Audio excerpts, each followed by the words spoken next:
अगर तू परमेश्वर का पुत्र है तो बचा ले अपने आप को। हे पिता, इन्हें क्षमा कर, क्योंकि ये नहीं जानते कि ये क्या कर रहे हैं। 60 साल बाद वह सैनिक मर गया और न्याय के लिए परमेश्वर के पुत्र यीशु मसीह के सामने खड़ा किया गया। प्रभु यीशु मसीह, आप स्वर्ग, नरक और पृथ्वी का सारा अधिकार मेरे पिता ने मुझे दिया है। प्रभु यीशु मसीह, मुझे माफ कर दो। मैंने आपको, परमेश्वर के पुत्र को क्रूस पर चढ़ाया, उसे मारा, उसके मुंह पर थूका। प्रभु, मुझे माफ करो।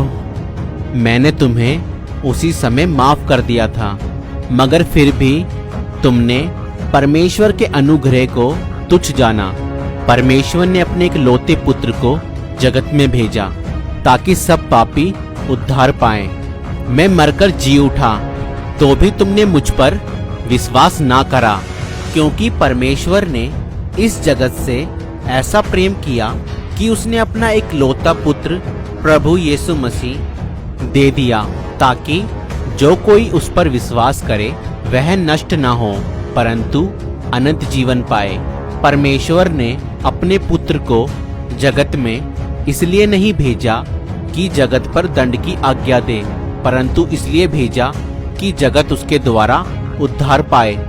जो उस पर विश्वास करता है उस पर दंड की आज्ञा नहीं होती, परंतु जो उस पर विश्वास नहीं करता वह दोषी ठहर चुका, इसलिए कि उसने परमेश्वर के एक लौते पुत्र यीशु मसीह के नाम पर विश्वास नहीं किया। और दंड की आज्ञा का कारण यह है कि ज्योति जगत में आई है और मनुष्यों ने अंधकार को ज्योति से अधिक प्रिय जाना, क्योंकि उनके काम बुरे थे। क्योंकि जो कोई बुराई करता है वह ज्योति से बैर रखता है और ज्योति के निकट नहीं आता, ऐसा ना हो कि उसके कामों पर दोष लगाया जाए।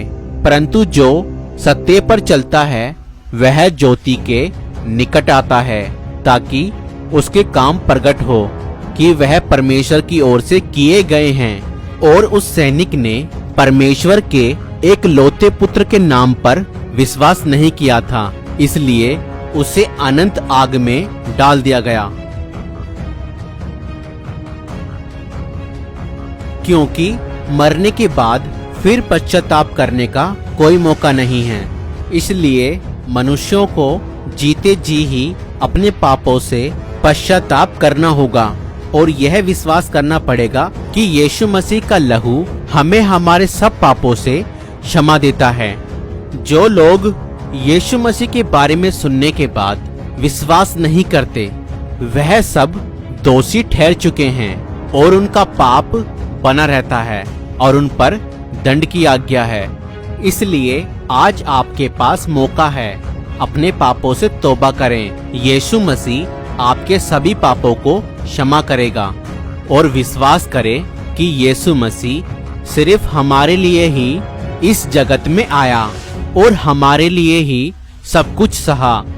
यकीन मानिए, आप एक दिन मरेंगे और उसी के सामने न्याय के लिए खड़े किए जाएंगे।